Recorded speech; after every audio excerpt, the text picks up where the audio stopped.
Do you ever feel like you're running with a limp? Literally, as a runner growing up, I always felt like my stride was off. I never could figure it out. But after a while of warming up, well, symptoms started to go away. But at first, it'd be back pain, hip pain, knee pain, ankle, foot, to the point it just kept shifting around. I never could figure it out, but it was always one of those annoying, nagging things. So it wasn't really something I was seeking to try to get treatment on because I didn't feel like I was injured. But at the same time, it was leading to a lot of discrepancies throughout the body.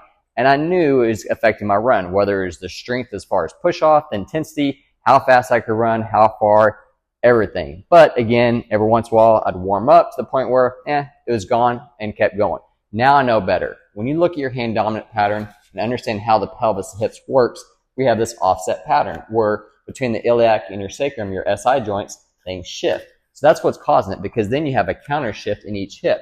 So not knowing this, it actually throws runners off. It throws off their foot strike as far as landing on the heel, maybe outside, flat foot. Both your right and left side are doing something totally different. Now, you may can get away with it for a while as things start to warm up, but just know that this increased pressure over time keeps putting tension not only in the joints, but also on the muscles. So typically, we're going to feel the symptoms first, which are going to be the tightness of the muscles, maybe just that increased inflammation.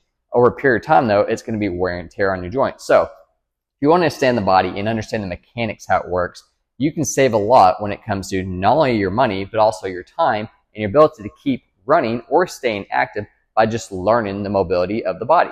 Opening up the hips, realigning that pelvis, but also just in general, getting the ankles and better mobility improves the efficiency of your gait as far as you're either walking or you're running. So when we think about the body in general, if you're feeling that little bit of a limp, it's your body communicating with you. It's telling you, hey, things are off. We need to get reset. Your left and right are doing something totally different because you're favoring your dominant side. Now, being athletes, we can be a little bit stubborn, been there, done that. But at the end of the day, we have to listen to our body, especially if we want to play the long-term game and if we want to get the most out of our activity. So I suggest really focusing on what your body's doing, listening to it, listen to it communicating with you. If it's giving you those symptoms saying, hey, that tight muscle, that pain and inflammation, it's letting you know you better address it now, because if not, it's going to lead to an injury. And when an injury happens, then it's game out, meaning we're not being active. Thus, it's frustrating, not only mentally, but just physically, because we can't get stuff done. Here at Human Functional Performance, we look at the body as a whole, not just focusing on where your symptoms are at, because that's just only one part of the whole picture.